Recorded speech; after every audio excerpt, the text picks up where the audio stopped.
With our kids grown and out of the house, Amy and I were having our typical family dinner at the kitchen table. I made a simple stir-fried dish of vegetables for the meal. She was running late for home because of something going on at the school where she works, so I fixed dinner tonight. Normally, Amy gets home before me, but not this evening. We made the decision a long time ago that having a family dinner was important so that Amy and I could spend time together and with our children. Just as I was going to fill up my coffee cup again, my 51-year-old wife said something that I didn't immediately understand. I wasn't giving her my whole attention because I was preoccupied with something at work. She said something that didn't make sense, so I think I misinterpreted her. She was staring at me, waiting for me to say something. "What?" I inquired. "I don't understand." "You're what?" Amy asked, examining my face with an odd look. Her words, "I've been seeing Cody," came out fast. "You know, the new physical education teacher at school, Cody Bakerfield. I know you met him." I answered, attempting to make sense of it all. "I know who Cody is." I felt a strange sensation in my stomach all of a sudden. "So, you're seeing him? What does that mean?" Amy inhaled deeply. "We've become friends, Cliff. I've been eating lunch with him, and after school lets out, I've been seeing him. You know, meeting him, going out with him, sometimes. Seeing him, going out with him," I mocked.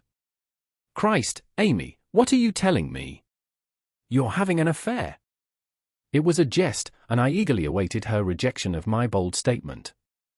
Rather, she gave me a close-up look and said, "Yes, yes." I laughed and blurted out, "Yes, what?" "You're having an affair," in shock. "Yes, Cliff," she said after that.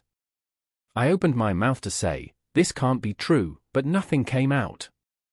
She blurted, "Please, just listen, Cliff. I'm sure this is a shock, and I know what you're thinking, but it's not like that. It's not a bad thing, darling.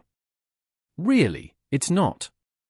I just had to tell you about Cody because I do love and respect you. I always have." I exclaimed, "Love me, respect me? How can you?" "It's true," she said. "You've always been my number one guy. Getting married to you was the best thing that ever happened to me. I love you, and I'll never give you up. I love you so damn much. I just couldn't go on seeing him without saying something to you." With a glimmer of hope that this conversation was a joke, a setup, or something, my eyes locked onto her face. Amy and I have an equal amount of love. There's no way she's having an affair. After she refused to take back her statement, I tried to ask myself what in the world was going on. "I don't know what to say, Amy. I'm completely confused right now," I mumbled. She pleaded, "Please don't feel bad, Cliff. Yes, I've been seeing Cody, but he's just a friend, and I certainly don't love him. Think about it, honey. My being with him hasn't affected our love and our relationship one bit." I gritted my teeth, still stunned by this unanticipated development. "How can you say you love me?" "I really do love you," she said with sincerity. "We have a great marriage, and I'll always treasure that. But I need to have other male friends too. I've never complained about you having male friends. I know that, and I appreciate it. And that's really all Cody is to me. I always love being with you, honey, but when I'm with Cody, it's different. He's a lot younger than us and thinks differently about things. I have to admit that sometimes he makes me feel like a teenager again. I haven't felt like this in. Quit," I sobbed. I wanted to be sensible, but all of a sudden I lost it. I had to cut her romantic tale short. "Please spare me the details of your sordid affair. I don't want to hear how you feel with him or what you and then do behind my back." Amy spoke carefully after noticing the rage. "I'm sorry, honey. I know it's a sore subject right now, but I want to be truthful. Please don't hate me. Yes, I'm seeing Cody, but you don't have to worry about anyone knowing. We've been very discreet, so no one knows. We both made sure of that. I'm sure you never suspected anything, and no one else does either. That's supposed to make me feel better, I guess, I replied. Not. I just wanted you to know we aren't disrespecting you in public, just in private. I thought to myself, please, believe me, Cliff. Cody will never take your place. He's just a fun young guy for me to hang around with for a while, a guy that gets something from me that you never missed. I'll always put you first in everything, and please believe that I never meant to hurt you. I just couldn't keep hiding it from you. Being with Cody is just a small favor I need you to allow me. I was seething at her casual attitude. He's just a fun guy, a favor? She gives him something that I'll never miss? I glared at her, my face flushed red with rage. I attempted to verbally attack her. I sputtered angrily, you sorry, selfish, conniving. You damn cheating, cold-hearted, how could you, damn it, was the first thing I blurted out before I could stop myself. I was at my breaking point when she let me finish my tirade and said, I guess I deserve that. I sprang up so quickly that the chair I was sitting in toppled over. I forgot my coffee as I turned around and stormed out of the room. Amy sobbed, where are you going, Cliff? Don't go, please. I need a minute to process this. Give me a few minutes, and I'll be back, I yelled back at her, and as she whimpered, okay, my love, I charged out the back door. Red-faced and panting, I stepped out onto our large deck at the back of the house. A liaison. She is unfaithful. I was incensed at her lack of regard for me. I beat on the railing in annoyance and then made an effort to relax. Even though I usually have a fairly even temperament, I was losing my cool tonight while listening to my wife confess her adultery. My ability to maintain emotional control and stoicism has helped me tremendously as an accountant over the years. Frequently, in my conversations with agitated clients, my calm, collected assessment of their circumstances helped me find a solution to their money issue while also calming them down. Sadly, because it was personal, this was unique. I was astounded by my middle-aged wife. After more than 2 decades of marriage, she informs me that she is having an extramarital affair with a young man she works with. Yes, I've had that a-hole before. When I first met him at a school event some time ago, I assumed he was just one of her friends. Amy described him as a friendly acquaintance, and I foolishly took her word for it. I know differently now. My anxious thoughts were racing with unsettling visions of what I had just overheard. I tried to relax by taking a few deep breaths. I needed to think, and when I was upset, I couldn't think clearly. Screaming at her and storming back into the kitchen would only escalate our conversation into a combative argument. Cursing her out would be counterproductive in the long run, but it might feel good in the moment. I've never been one to yell or scream, anyway. Yelling and swearing, if I knew Amy, would only make my obstinate wife more adamant in her position. It wouldn't provide me with any information to help me figure out how to stop her. No, I had to use every resource at my disposal to tackle this problem. I had to will myself back to being the detached, objective accountant. In order to conduct an unbiased analysis of the data, I required details regarding her affair. It took an additional 10 minutes for my heart to stop racing, my blood pressure to drop, and my breathing to return to normal. I went back inside to confront my cheating spouse. Amy remained seated at the kitchen table, twitching her coffee cup tensely. As I walked in, she looked up, her face tentative and worried. She waited for me to return to my seat before continuing. I raised my hand to interrupt her. I calmly said, wait a minute, let's start this over. Needless to say, my love, I never expected this tonight. I have to say, Amy, I'm completely amazed and pretty upset right now. Oh, Cliff, you don't have to be, I interrupted her by raising my hand once more. Hold it. So what's your plan now? I guess you want me to forgive and forget, is that it? Amy, you've been seeing a guy at work behind my back, and I'm supposed to just forgive you. Well, not exactly, she stated, her expression uncomfortable. I knew you'd be upset. I can't blame you for that. I just wanted you to know what was going on. I didn't want to keep you in the dark anymore. Before I could stop myself, I swore. So what did that slick creep say when you told him you were going to clue me in? Well, he thought. I mean, we both thought it's for the best, Cliff. That's what he said. Not exactly. Despite what you think, Cody's not a bad guy. I know he feels bad about us sneaking around. We both do, really. I was about to challenge her to end her affair, saying, yes, he doesn't want to screw up our marriage, and neither do I, when she gave me a resolute look that drove the knife deeper. She breathed deeply, this. It's hard, but now that you know what's going on, I want to keep seeing him. Not too often, mind you, just now and then, and of course, after school hours. I gave this woman a glare and snorted, oh, of course.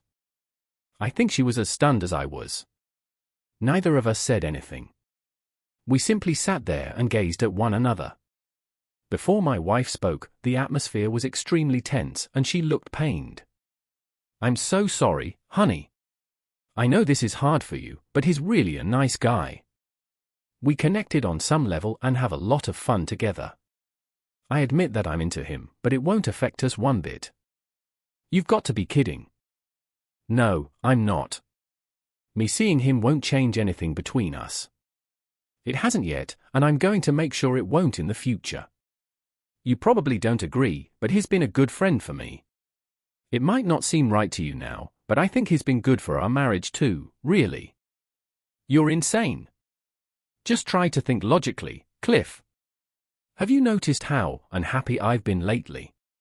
You remember accusing me of being bitter last year? Well, I admit I was.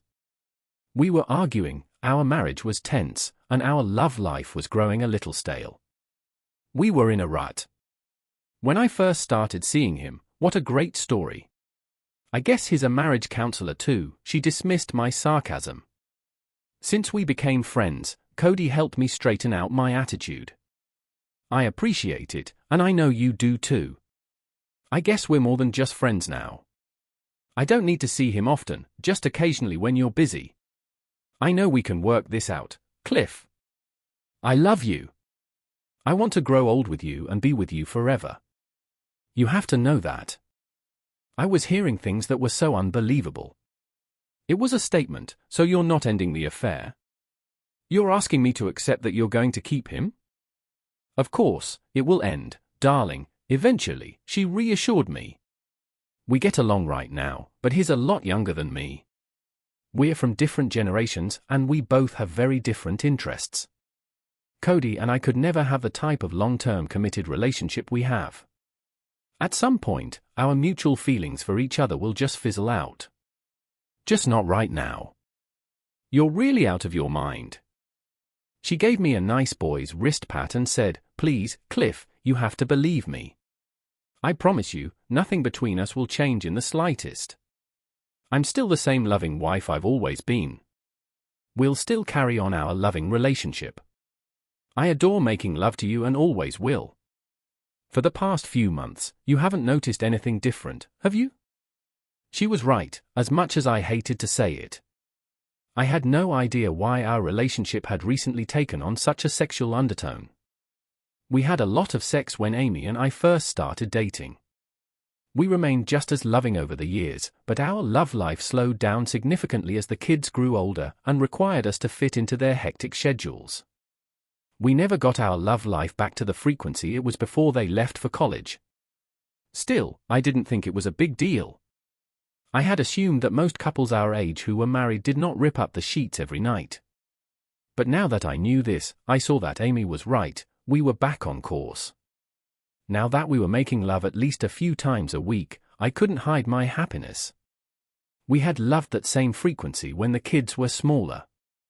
The truth is, I didn't observe any detrimental effects on our love life during her relationship with Cody, as she inquired.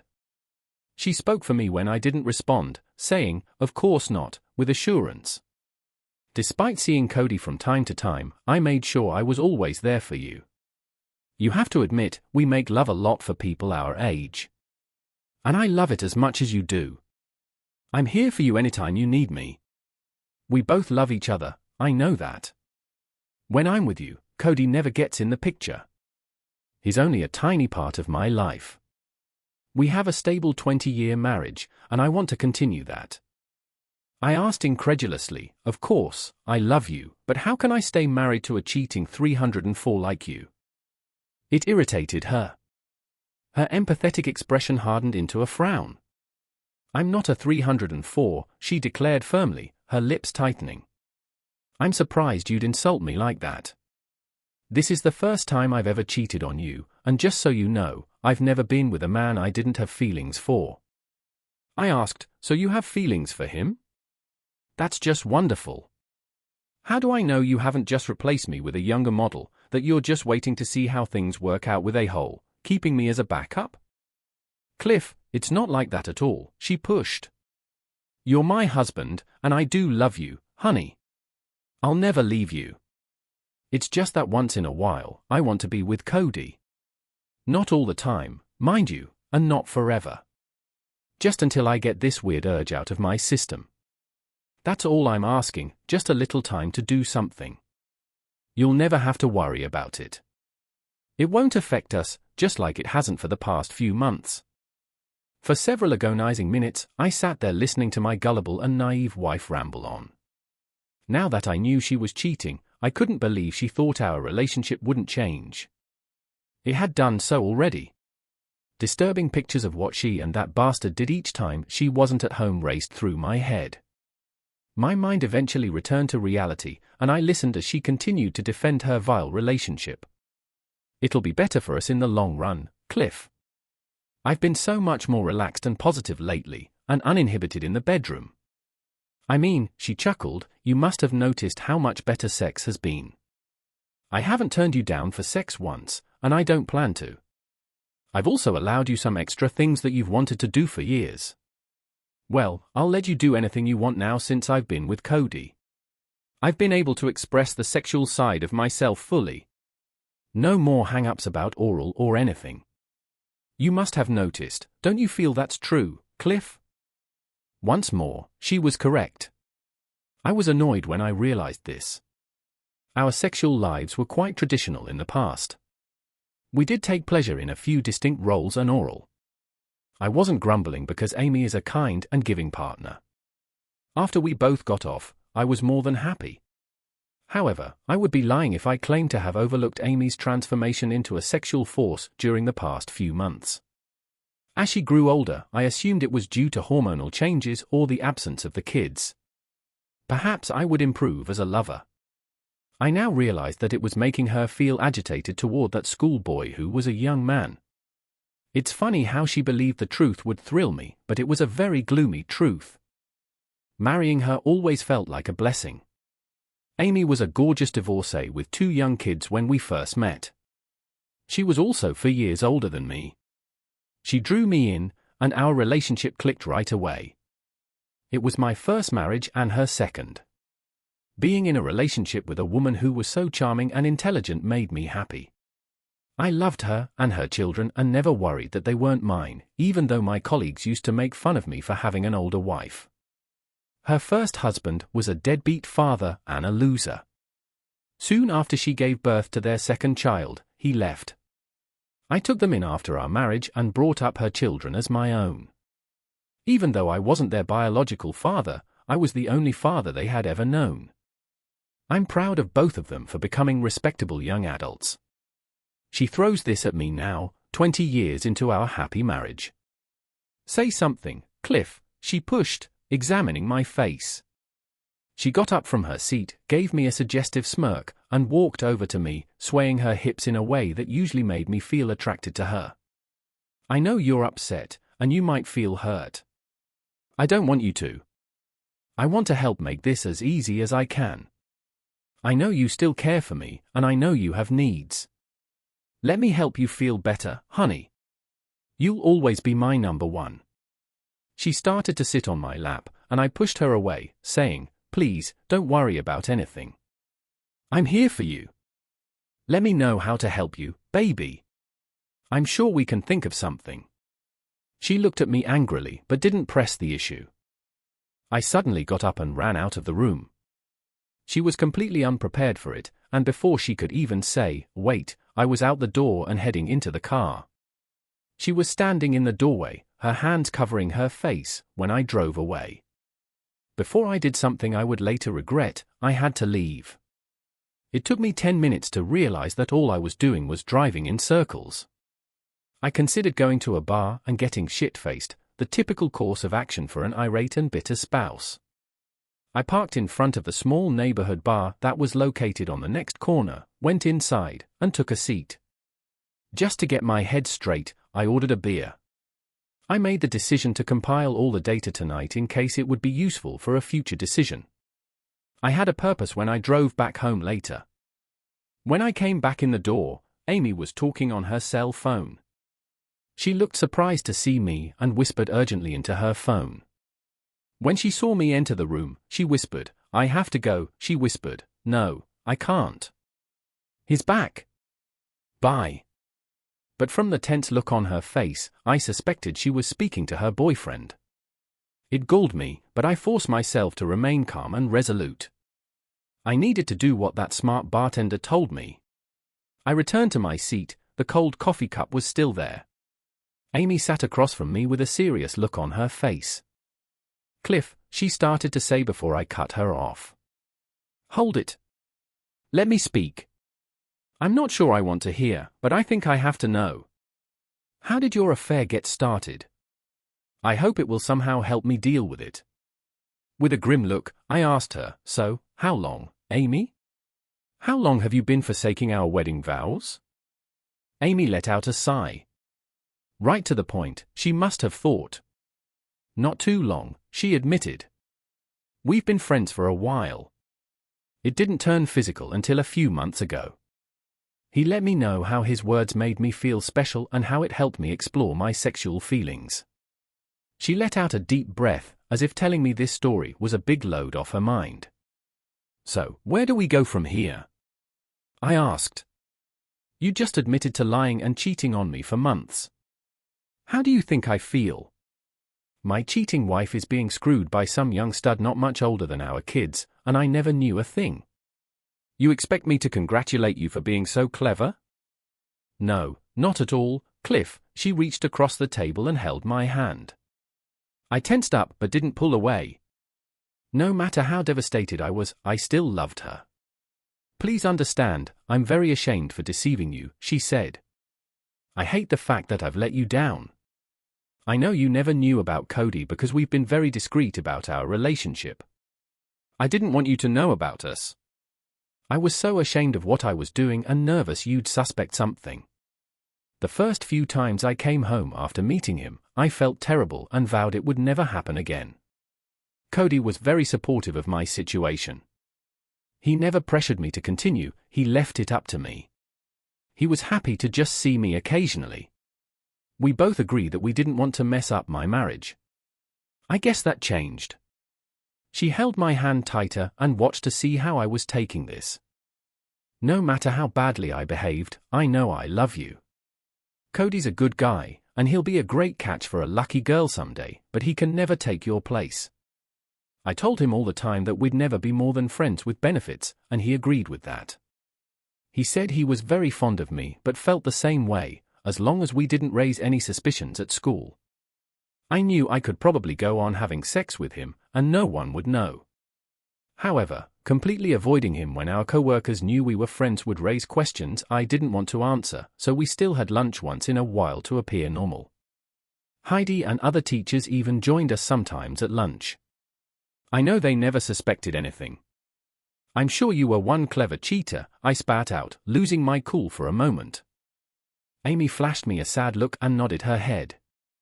"Yeah, I was clever, all right. On the surface, I was a faithful wife with a great teaching job, lots of friends, and a good traditional marriage. Inside, I knew it was a lie. The problem I couldn't avoid was my conscience. I always considered myself an honest person and a good wife. My bad behavior undermined that image. Deep down, I began to hate myself for deceiving you. Our marriage is precious to me and had always been the most important part of my life. What I had with Cody was just a temporary situation. I do care about him, but my feelings toward him are just a shadow of what I feel for you. My lack of integrity began to bother me to the point where I was becoming jaded about my life. Despite how I'd handled things, I was losing my virtuous self-image. I had become someone I didn't like. The answer to that is just to stop cheating. Yes, that's probably true, but I'm not sure I can right now, with harsh honesty, Amy admitted. I'd like to think I could just drop Cody, and things between us would just go back to normal, Cliff, but truthfully, I doubt that. Why? I shot back, unable to remain passive. You said yourself we're happy together. We've raised 2 great kids and have gone through some of the hardest parts of married life. We both have great jobs and have built a life together. With Martha and Robbie at college, we now have a chance to enjoy our time together in a way that we haven't been able to before. If you love me like you say, coming back to be my faithful wife and giving up that a-hole should not be an issue. She exhaled hard and shot me a look of concern. It probably would have been at first. Now, I'm not so sure. Of course, I love you like no other, Cliff, but for the past few months, I've seen another side of life and learned a lot about myself and my needs. I'm not sure I can, even if I want to, just go back to the way I was. I've tried to be the same loving wife to you that I've always been, but being with Cody has opened my eyes to, well, other options. I angrily pulled my hand from hers. I tried to remain calm, but I couldn't. Other options, huh? I spat. You can't stop screwing him, is that it? You're too in love with his tool? I was good enough to marry and support you and your kids all these years, but some hot young stud comes along later in life, and I'm not good enough anymore? No, it's not like that, honey. Don't ever think that, she declared. I've always said you're the best husband and father I could have asked for. But after so many years of marriage, I've changed, we both have. Neither one of us is the same as when we first married. It's not a bad thing, it's just the natural progression of 2 people who've lived together for many years. I glared at her, unable to speak without losing control. When she saw I wasn't speaking, Amy said, I don't want to hurt you, Cliff. I really don't. I know you may not believe that right now, but it's true. We are going to be together, and nothing will change between us. I'll make sure of that. Despite feeling bad for your feelings, I'm not unhappy with my life right now. I have a wonderful husband who I love very much, 2 wonderful kids who love and respect you. I just have a male friend I see occasionally for fun and excitement, a nice young guy that I like who makes me feel things I haven't felt since I was a teenager. I hope you can understand how I feel and that you love me enough to allow me this favor. I whispered under my breath. If she heard me, she didn't say anything. She just kept talking. It's not a bad thing, Cliff. Just remember, I'm always there for you. You can always count on me. But I'd like things to remain the way they are for a while longer. Not forever, just until I finish exploring these new experiences. Then I'll end it with Cody and go back to being yours exclusively. That's what I want for us. Just give me a little time to settle down. I hope you can appreciate how honest I am. I don't want any more secrets.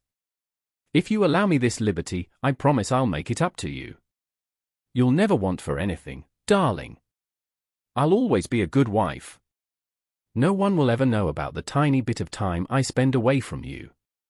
Just give me a little support on this one issue, and I'll reward you for the rest of your life. This conversation was getting worse by the minute. When she first laid out her affair on me, I was caught off guard. We started our regular dinner-time chat with me feeling great about my marriage. In a few short minutes, I've gone from being a happy husband to a depressed cuckold. My formerly loving wife now has a lover who is younger and no doubt more virile than me. It took me a few minutes to regain my bearings. This was a lot to contend with. I thought I could convince her to listen to reason and end this affair. Now, it was clear she had no intention of ending it, she just needed my cooperation to allow her to continue exploring her feelings. This was cheating at the highest level. You've been lying for months. In fact, you're so good at lying, I never suspected anything. Now you admit to all the lies and the cheating and promise to keep me as your husband. But don't you see the problem with that? Now that I know you've lied repeatedly, and not just to me but to our kids, our friends, and everyone else we know, how the hell can I ever trust you again? How do I know you're not just going to change your mind about Cody or some other hot guy you meet sometime in the future and replace me with a younger model? Amy snorted in frustration because she knew I had a point, and it hit the nail on the head. No matter what she said, she was now a verified liar. Nothing she said could be trusted. She looked back at me, and her eyes were watery, like she wanted to dispute my claim but knew I spoke the truth. I would never do that, and you know it, she finally told me. You have a lot of nerve, I told her bitterly, acting all entitled and arrogant, throwing your adultery in my face. Why shouldn't I just get rid of you? I don't want a cheating wife. I never did. I should just divorce your sorry ass and be done with you. If I thought those bitter words would sting, I was mistaken. Amy's expression softened, and she looked at me with unexpected compassion. When she spoke, there was an edge to her tone she hadn't used before. I know this is difficult right now, she answered, trying not to appear smug, but divorce. I doubt that would be in your best interest, Cliff. Why? At least I could keep my pride. Her look of pity was infuriating. A divorce would hurt me badly, and you too, honey. At least I wouldn't have to put up with your affair any longer. That may be true, she shrugged indifferently, but I don't think you'd be happy getting a divorce. Neither of us would. Her eyes locked onto my face. In a sharper tone, she explained, to start with, as you know, we live in a no-fault state. I'll probably end up with half of everything, including the house, the savings, and our retirement fund. Because you adopted Martha and Robbie, you'll be required to contribute to their college education. There's also alimony. Since I don't make half what you do on my meager teacher salary, the court will expect you to support me in a reasonable manner. It could come to quite a tidy sum. I guess her and her young lover have this all worked out. So, you clean me out in the divorce? It was a statement. I certainly don't want to, she informed me. I'd never want to do that. I want to keep living with you and loving you the same as always. But if you left me in a divorce, you'd be on the hook for quite a bit of money. Of course, I'd still be free to see Cody anytime I want, which I know would be uncomfortable for you. It's much better if we just keep on like we have been. We'll remain married and live our wonderful life. You'll still have me as your loving wife, and we can have great sex anytime you want. No one will ever know the difference. I'll always keep you my number one guy. Then she added in a sympathetic tone, I'll always be grateful for your open-mindedness about this, and I'll give you anything you want. I just want some time with Cody. Not a lot, just a bit. The rest of the time, I'll keep making you happy. I was happy before you laid this on me, I said bitterly. Now I know I'm just a stupid cuck for my faithless wife and that bastard you work with. It's not like that, Cliff. I began to walk away, and she called out, wait, don't go, honey. We have to discuss this some more, please. There's nothing to discuss, Amy. You've issued your ultimatum, now I have to decide if I want to accept it. There's nothing for you to worry about, she cried, nothing will change between us, you'll see. I don't want you to think about anything other than I love you so much for allowing me this freedom. I'll do anything to make you happy. Then end your affair right now. She took a frustrated breath, looked down, and whispered, I can't do that just yet, honey. I can't stop right now. It won't be for long, though. Then there's nothing more to talk about. This conversation is over. I've heard all I can stand. You told me how you feel and nothing I say will convince you otherwise. At the same time, I'll never be able to believe anything you say again. I give up trying to talk to a liar and a cheat. I went into the den and turned on the TV. I didn't care what was on, I was still in a daze from the difficult conversation. I thought about going to a hotel and staying away without telling her. I was so angry, I wanted to hurt her the way she hurt me. But I knew leaving home and getting drunk was not my style. I guess I'm too rational or boring to do anything rash. I was numb and tired, it felt like a nightmare. How could she do this to me? I watched TV for another hour or so. There was a game on, but I couldn't tell you one thing about it. I heard my wife leave the kitchen at some point. The sliding glass doors opened and closed when she went out on the back deck. I guess she was calling someone and needed privacy, probably her boyfriend, to let him know how our conversation went. She came in quite a while later and entered the den. I was on the recliner, so she couldn't sit next to me. She did move close and watch me for a while. "Are you all right, Cliff?" she asked sweetly. "I know this was a lot to accept, honey, and I want to help you." I glanced over and saw her flash me a weird smile. "You want to talk some more, or do you want to go to bed? You know I'll do anything to make you feel better." "I really want to." I was disgusted. Offering me sex to console my hurt feelings, pity sex for your poor old husband, probably at the suggestion of her boyfriend, sloppy seconds for the clueless dupe. How cliché. The whole idea pissed me off. I just ignored her offer and went upstairs to bed. I was furious with my wife and thought about sleeping in the guest room, but decided she was the one at fault, so why should I leave my room? I undressed in record time and jumped into bed. A few minutes later, Amy entered the room.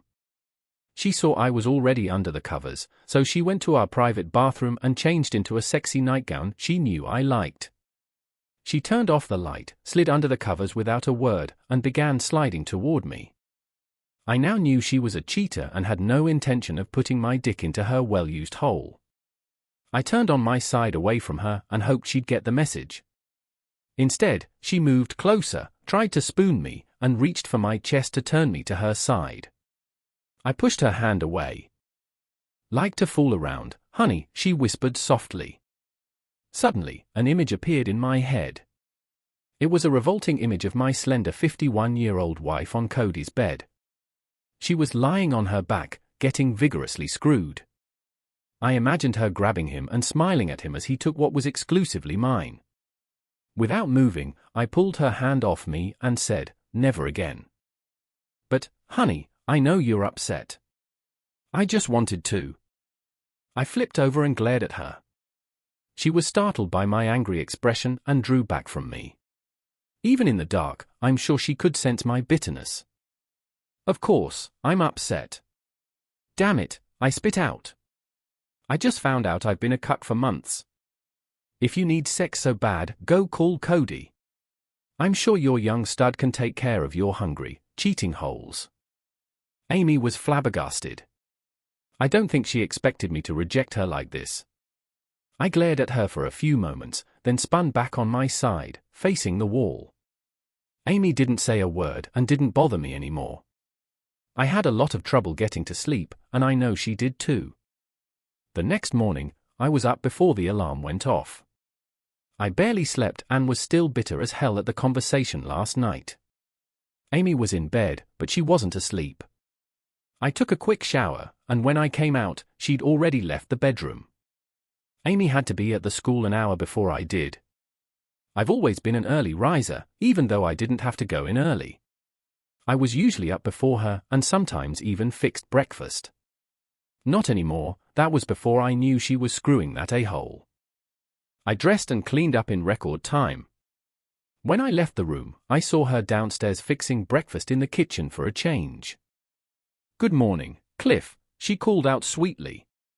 "There's bacon and eggs for you, and some toast. You want some coffee too, dear?" I ignored her greeting and her offers. Screw her and her boyfriend. Without even looking in her direction, I just walked out of the house. "Cliff, wait, please," I heard her call out as I slammed the door, got in my car, and zoomed off down the street. At work, I tried to forget about my problems, but I kept thinking about her and that young SOB and couldn't concentrate through the day. I got several calls from Amy. I didn't answer, and her messages went to voicemail. I didn't bother listening to them and just deleted them. She sent me a few cute texts. I glanced at them and deleted them too. With her texts and calls, I couldn't get her out of my mind. I made several simple mistakes in some of the work I was reviewing and finally decided to take the afternoon off. I called up a lawyer for a consultation. He was an old guy and took me in right away. It seemed what Amy told me about divorce was true. I would be screwed emotionally and financially, while she'd come out well off with a young stud boyfriend to screw. I'd be financially strapped supporting her, and since I never cheated, I didn't have a girlfriend to soothe my heartache. I'd end up rather poor and alone, and maybe in a small one-bedroom apartment. Not a pretty picture. If I stayed with her, it wasn't much better. Sure, I'd get sex, she made sure to emphasize that. But it would be sloppy seconds and pity sex to boot. It was clear this younger guy rang her bell in a way I never would.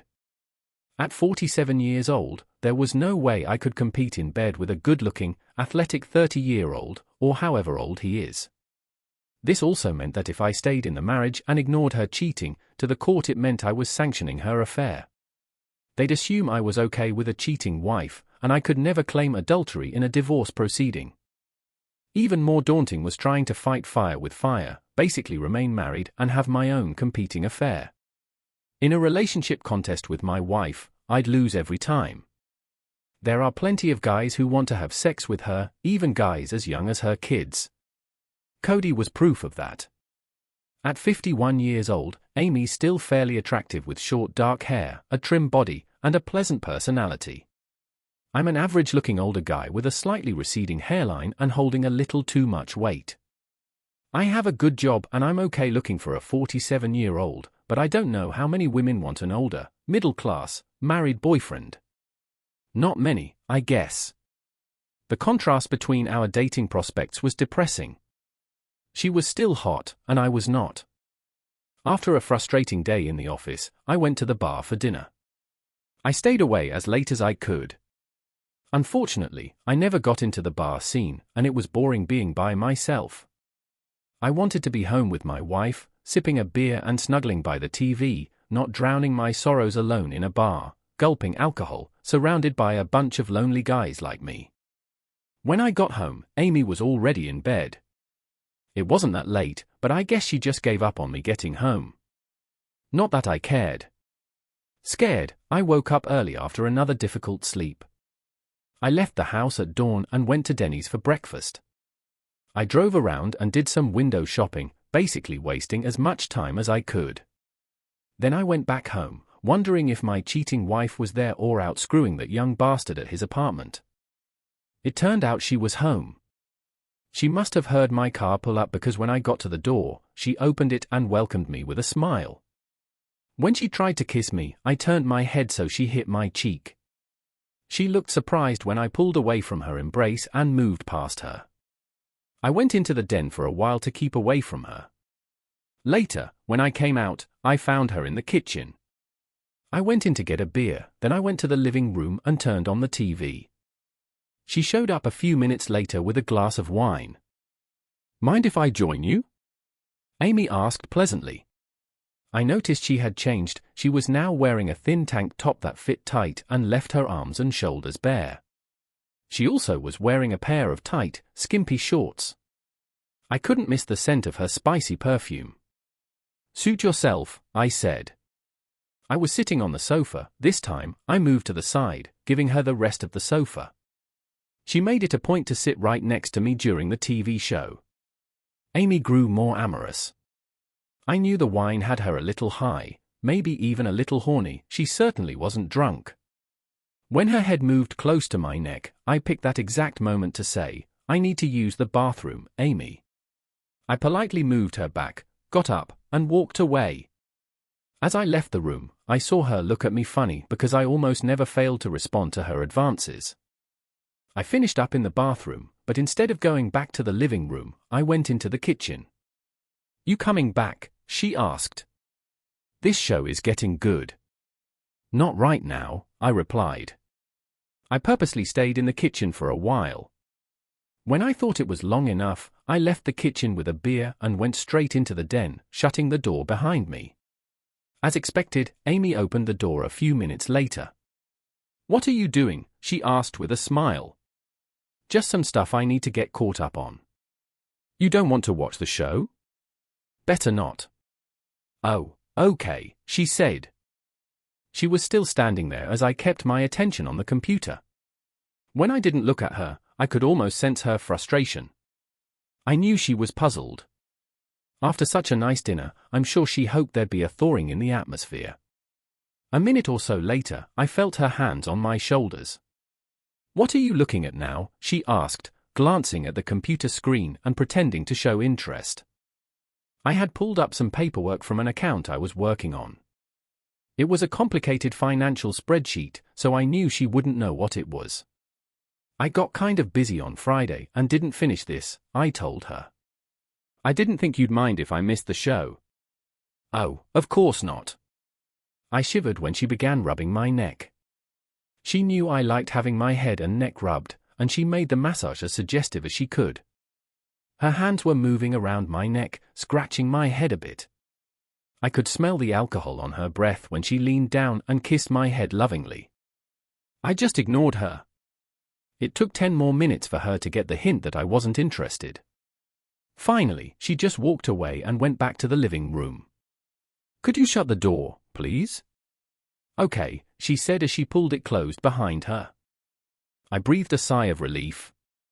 After being my sole lover for so long, Amy still turns me on a lot. All she was doing was designed to get me horny, and it was working. But I was determined to remain disinterested in her feminine charms. I had no intention of sharing them with another guy. It took me 3 hours to finish the work. When I went upstairs to bed, I found her asleep. She was wearing a very revealing nightie with matching panties. I guess she wanted to seduce me in that skimpy outfit. It sure would have whet my appetite for sex. She planned to surprise me but grew tired from the wine and fell asleep. Sunday morning, I got up before Amy and once again ignored her all day. On Monday, her car did not start, and I had to drop her off at her school. She asked me to pick her up as well later during the day. I got half a dozen calls from Amy's school. I knew she was desperate to tell me that she'd get a ride home, no doubt from her boyfriend. I just ignored them. I made sure to leave work early and got to Amy's school before her last class let out. I waited for the kids to leave the room. When I showed up in her classroom, she was quite surprised and not too happy. "Hey, honey, ready to go home?" I chirped happily. She leveled a harsh glare at me. "I called you all day, Cliff. Why didn't you call me back?" "Sorry, I was pretty busy today. I wanted to tell you I've already arranged a ride home." "Oh, really? Well, no matter, I'm here now, so let's go." At that moment, an athletic guy with dark hair breezed into the room. He moved easily toward my wife, like he expected her to come over and kiss him. Of course, I recognized him right away. It was her boyfriend, Cody. I'd seen him before, but I didn't take note of him that much then. A few feet away, he looked even younger than I remembered him, more like a college frat boy than an adult teacher. He had on sneakers, shorts, and a t-shirt which displayed his muscular arms and legs. He's an ass, but he was good-looking and did appear to be in great shape. I could see why Amy was attracted to him. Amy's eyes grew wide at his arrival. Cody had a perplexed expression. "Oh, Cody," she stammered. I just finished her sentence by telling Cliff that she already has a ride home. I didn't lose my calm because I knew he may be there. He seemed astonished to see me, gave me an obnoxious smile, and looked from me to my wife.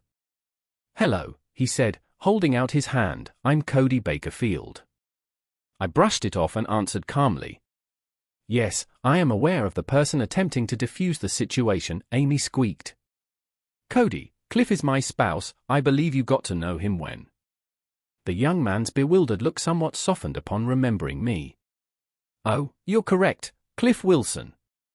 I've heard great things about you from Amy," I think I responded with a hint of bitterness. "I remember you, it's nice to see you again, I'm sure it is. We met at parents' night a few months ago." I gave my wife a quick glance, and she appeared to be holding her breath. "Amy, let's get out of here," I said, wrinkling my nose as if the smell bothered me. She began to gather her things as Cody turned to me. "Excuse me for a minute, Mr. Wilson, can I call you Cliff?" I scowled and ignored his question. "What the hell do you want?" "Just a minute of your time, Cliff.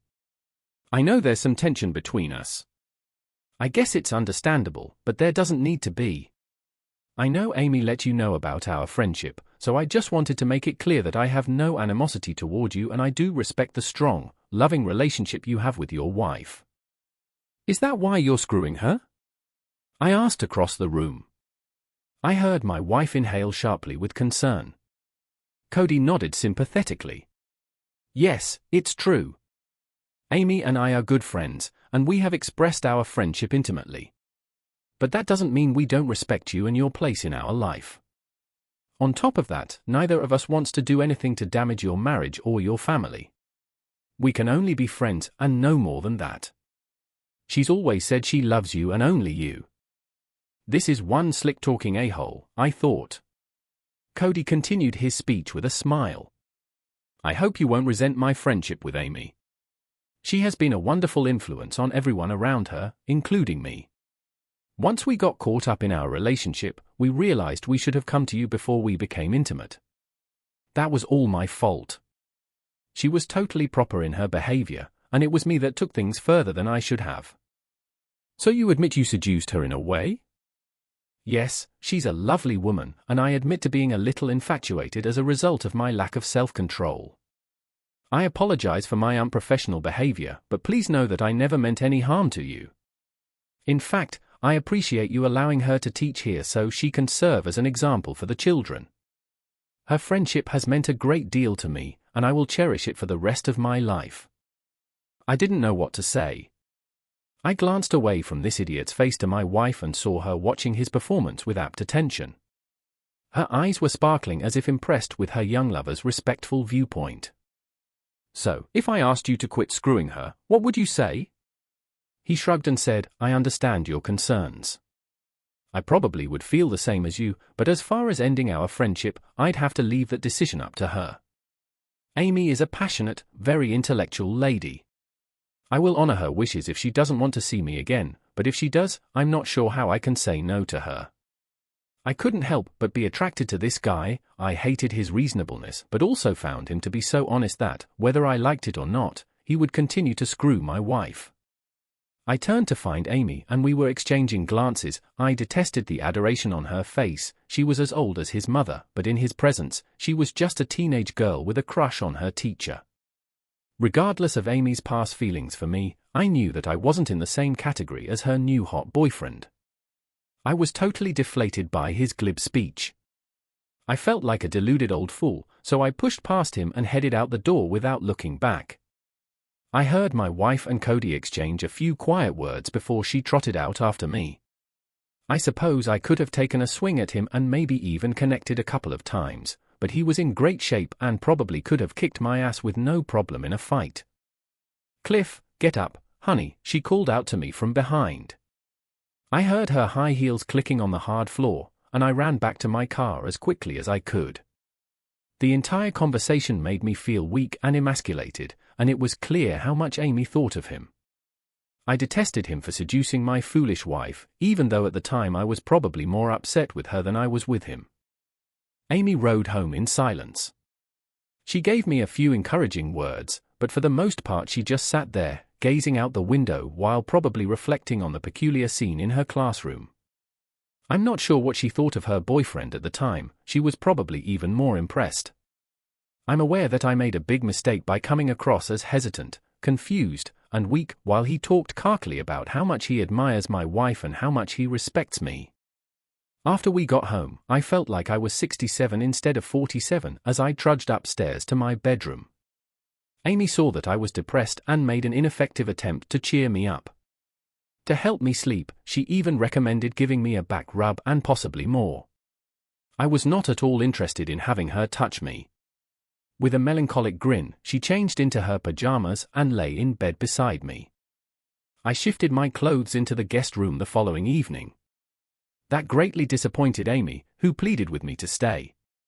She retorted that I was her spouse and that my place was by her side when I asked, What's the point now that you're getting your jollies with Cody? She even assured me that if I stayed by her side at night, she would give me anything I wanted in a sexual sense. I ignored her and let her go on, and before I knew it, I was sleeping in our guest room's tiny single bed. Amy sobbed as she went to bed that evening. That entire week flew by. After getting up and heading to work, Amy and I came home, had dinner, and went to bed. After a disagreement, she flatly denied that I had any cause to part ways with her. I could go back at any time, she said, adding that I was just acting immature. My senses returned, and I did not back down. That night was the last one we slept together. It came as no surprise that Amy always got home before me because I usually got home later than her. We ate silently together, since she was always prepared with food. We stayed home on Friday and Saturday nights, watching TV, since we didn't have any plans for the weekend. We'd retire to our separate bedrooms after TV to sleep. She never disclosed to me whether or not she was seeing Cody again, so I was never sure, but I had a suspicion. She had plenty of time to screw him after school ended, even if I arrived home on time. They were definitely together because he didn't live far from their school. I'm not naive, she did her best to hide her affair from me. He was definitely getting more sex from her than I ever did, judging by the glowing expression on her face while he spread his crap in her classroom. Amy was aware of my depression, but she continued to be kind to me and expressed her eagerness for us to get back together if I so desired. She used to ask me if I needed help in the evenings while wearing somewhat skimpy clothing and giving me supportive glances. Everybody tried to keep the conversation light-hearted and informal. I was worn out and depressed when I got home a few days after the fight in her classroom. Amy's car and an unfamiliar vehicle caught my attention in the driveway. When I came inside, I saw Amy and another woman on the deck, both in their bathing suits, relaxing on our lounge chairs. They were not tanning because the sun was not shining on them. They were just enjoying glasses of wine while lounging in the shade. When Amy heard me enter, she stood up and followed me inside, leaving her friend outside. She came over to greet me, saying, "Hey, Cliff. I'm glad you're back." I turned my cheek as usual. She didn't seem shocked, so I suppose she expected it now. Holding me, she said, "Rough day?" "That's good." "Not really," she remarked. "Cliff, this is Susan," Amy introduced herself. "Then why don't you get changed into something more comfortable, Cliff, and come out back and meet my friend Susan? I've known her for just a short time, but she's a good friend and she wanted to meet you." "Hello, Cliff," Susan said as she stood up to give me a handshake. I said, "Nice to meet you, Susan." The woman smiled and shook her hand firmly. She had short blonde hair, a voluptuous figure, and a curvaceous body. Her face was attractive, she was a little overweight, and her one-piece suit hugged her voluptuous curves. Susan was probably in her late 40s or early 50s. Both were well-mannered, appealing women that most men would find admirable. After chatting for about an hour, Amy made a takeout order from the Chinese restaurant. We went inside and ate around the kitchen as soon as the food arrived. The two women were sipping wine and growing giddy as the night went on. I knew they wouldn't have to go to school the next morning because it was Friday night. I was starting to feel a little exhausted because it was getting late. By now, the women appeared to be fairly inebriated and continued to sip wine. I was far from dry, I'd only had 3 beers. While Susan was telling another of her humorous stories, they were chuckling. They both appeared a little surprised when I told them I was going upstairs to bed. Susan chuckled, "Bedtime already? It's not even 11 o'clock, honey." Amy laughed, "He gets tired early now." Both of them laughed when she said, "I think he's getting old." I refrained from accompanying them. Amy's pointed joke irritated me a little, having lived like a monk for so long. She must have seen my irritated expression because she patted my hand. I stood up and walked out, thinking to myself, I got tired of listening to their crap. I had a really amazing sex dream about a woman that night. It startled me awake because it was so vivid. Because my mind was cloudy, I was shocked to discover that the erotic feeling in my dream had continued when I opened my eyes, just as I was about to climax. The head of a blonde woman was resting in my lap when I looked down my body. I felt someone lying next to me and saw Amy there as my drowsy brain awoke. To be honest, I was stunned. I jumped out of bed, feeling very lost, and bolted upright, shoving the woman off my lap. I stood there trying to gather myself while it was still dark. Amy and Susan were both lying on the bed, nude, grinning as they observed me. I cried out in shock, "What the hell are you doing?" Amy whispered to me, "We were just trying to make you feel good, honey. I thought you'd like it." "Yes, big boy," Susan extended her hand to respond. "Come back to bed and let me finish what we started." "You're going to love it, please, Cliff," Amy said softly. "I know what you told me, but it's been too long. I want you to be happy, honey. Just let us take care of you, please." "Screw you!" I exclaimed, confused and furious. How dare they con me while I'm sleeping and I'm powerless to stop them? Amy was well aware of how painful our sexual life was, even if Susan was unaware of it. I stormed out of the room and headed to the kitchen downstairs. I used the sink to wash my face for a short while in order to clear my eyes of the sleep. I spun around to find both women watching me intently from the doorway. They moved to the kitchen table, looking a little embarrassed. Their robes were on. I glared at them. "What the hell were you thinking?" They exchanged a nervous look. With a gentle voice, Amy said, "We just want to help you." "Yes, Cliff," Susan replied. "Amy told me about your, situation. She thought that I could help bring you out of your slump. I still think I can if you let me." "I don't need any help," I replied, "and I'm not in a damn slump." I gave my wife an accusing gesture. Everything was fine until she met this jerk-off and had to cheat on me. She said nothing would change between us. See how that worked out? Everything changed. She's been cheating on me for months, and I'm pretty damn sick of it. Susan said, "That's what she told me." I personally don't think she should behave that way, but she's a big girl and makes her own decisions. "Yeah, she made it clear, and look where we are now," I shot back. "Cliff, I'm sure she doesn't want to harm you." "That's easy for you to say, but don't you think it aches to know that my wife isn't happy with me? To get her rocks off, she has to go screw a guy half her age. How would you say I feel? Amy is getting really, really screwed, okay? She can't stop screwing her hot boyfriend because he's screwing her so hard. She basically told me I was stuck with her sorry ass and I had to learn to live with it." Amy winced at my accusation. It's nothing I haven't said before, but maybe this is the first time Susan has heard it, before turning to face me again. "I didn't mean any harm, sugar," Amy said, casting a knowing glance at my wife.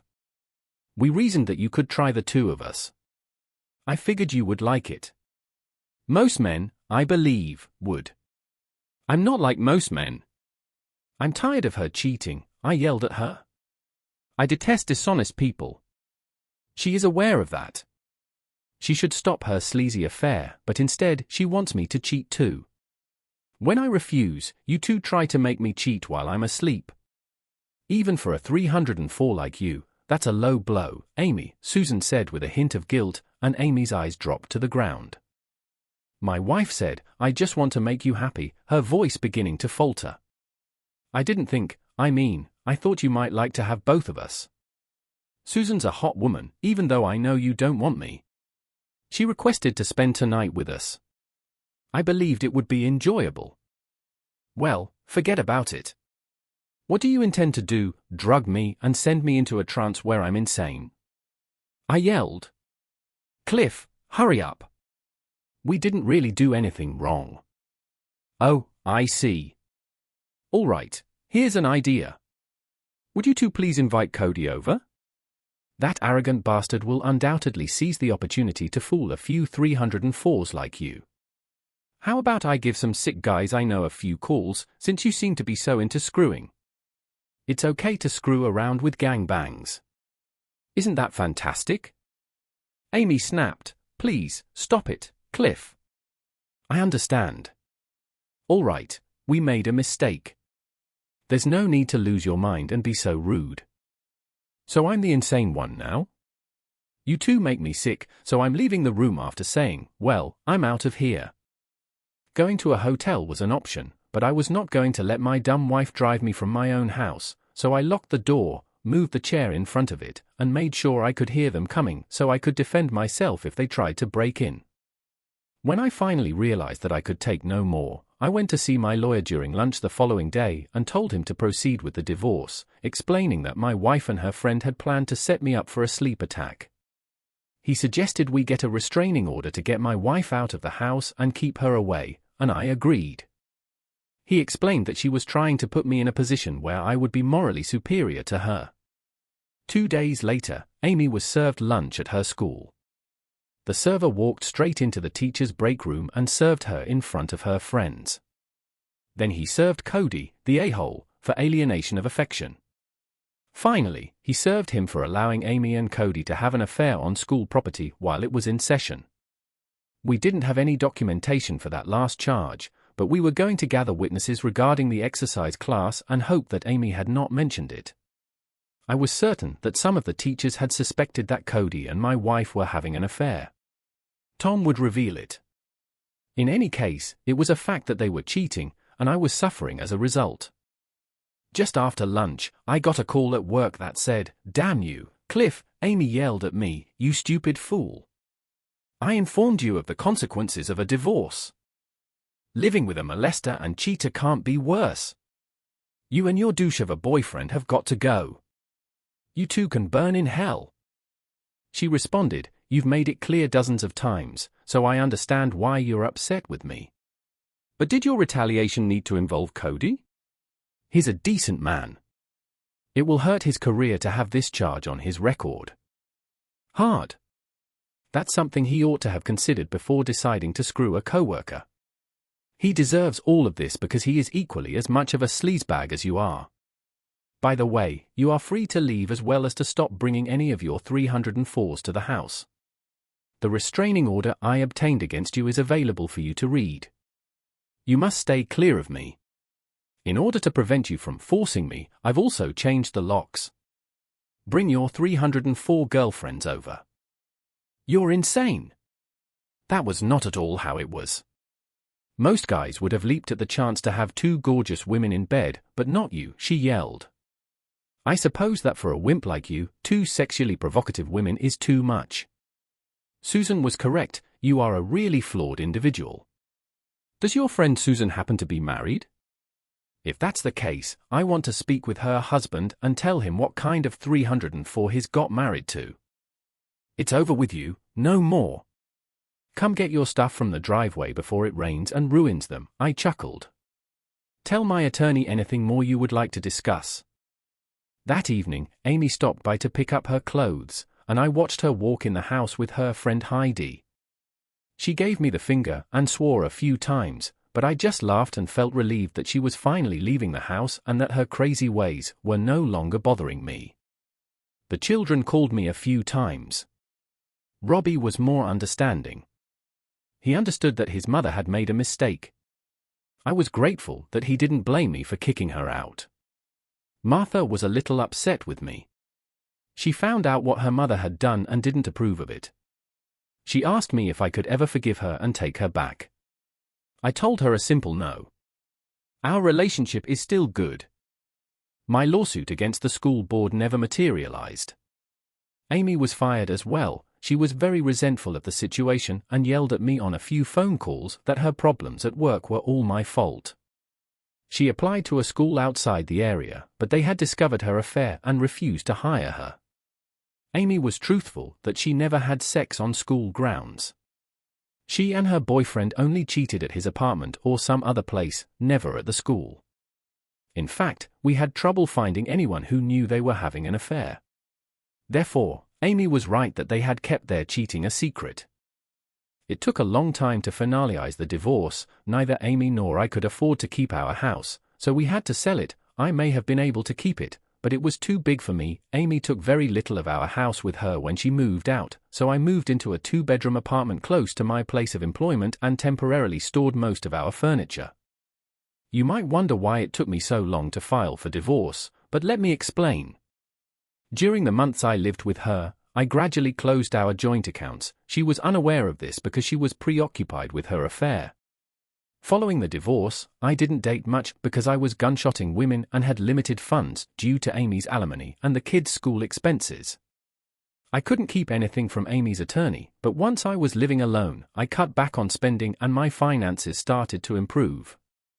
I also put myself into my work and am almost ready for a promotion at my current company.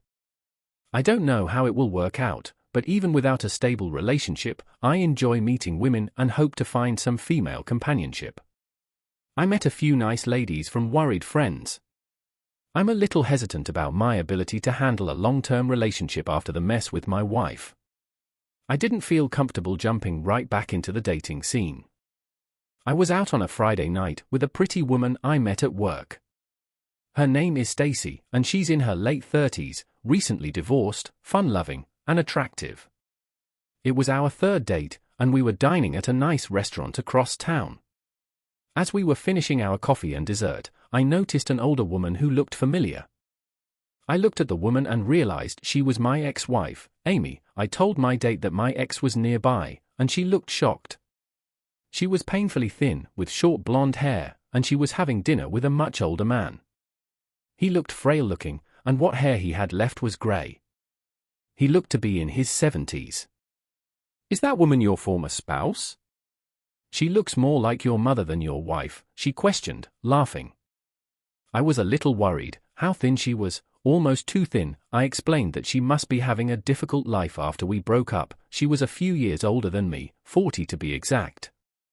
"Gosh," Stacy chuckled, "he looks like her father, and she looks old enough to be your mother." "She was your wife?" "I find it hard to believe." I pretended not to notice, but deep down I was worried about Amy. She was wearing a sleeveless dress, and she looked so unhealthy that I hoped she was taking care of herself. I could see the flesh on her arms was just flapping skin hanging off her bones, and the wrinkles on her face that we had when we were together seemed to have deepened.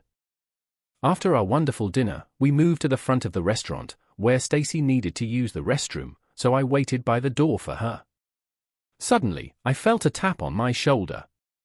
We had stopped talking about her. "Hello, Cliff," a voice I recognized said. I said, "Hi, Amy," and when I turned around, I saw her face had aged so much that I could hardly recognize her. I wanted to tell her how beautiful she looked, but I didn't want to lie, so I just said, "How nice to see you. What's up with you?" Her once bright blue eyes had become dull, and she spoke with a thinner, unsettling pallor in her cheeks that belied her apparent health. "Oh, not too bad," she said.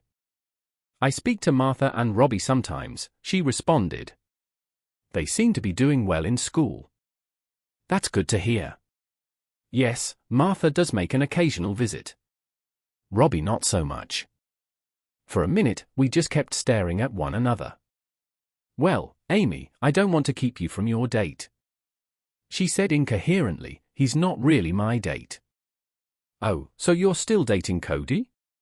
I innocently inquired. Amy's dull blue eyes took on a haunting look, and she lowered her head for a moment before speaking.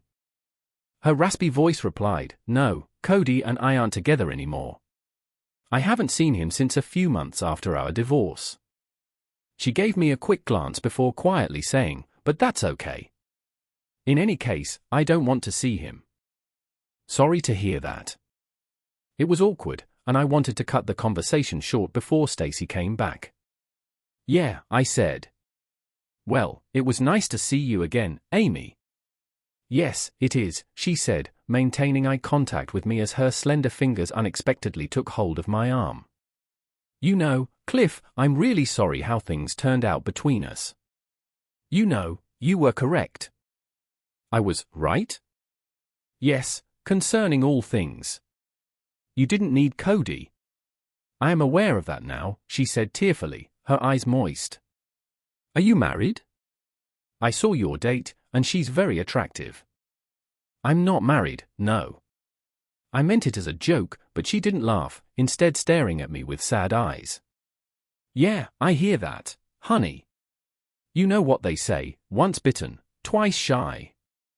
For me, you have always been the man." At the time, I was too naive to fully understand it. "Oh well, I'm at a loss for words," I answered, feeling a little stumped. I didn't reject the paper, and for a brief moment, her blue eyes sparkled like they did when I loved her. "Listen, Cliff, if you ever feel like talking about it," she said as she thrust a scrap of paper into my hand. Her wrinkled face watched me for my reaction. "We can never be together, I know that. Though I apologize for the mess I made, I hope you're happy now. You weren't with me, I know that. You look so beautiful on your date. All I can hope is that she feels grateful for the chance to be with you." Amy turned away from me and shuffled back to her table without saying anything else. At that point, Stacy emerged from the restroom, and Amy said something to the old man, who gave me a curious look. "Cliff, are you set to go?" "I sure am," we said as we walked out of the restaurant together, and that was the last time I saw Amy. Her kids told me she was living with an elderly man a few towns over, most likely the same man I had seen her with at the restaurant, and that she was not doing well, her health wasn't great and she had diabetes, but that at least her boyfriend was well off enough to support her. I guess I still feel something for Stacy, but after what she put me through, I can never live with her again, and I want to keep it that way. Dear listeners, please share your thoughts in the comments section, and don't forget to like, share, and subscribe. Stacy and I never married, but I'm still doing well, working as an accountant.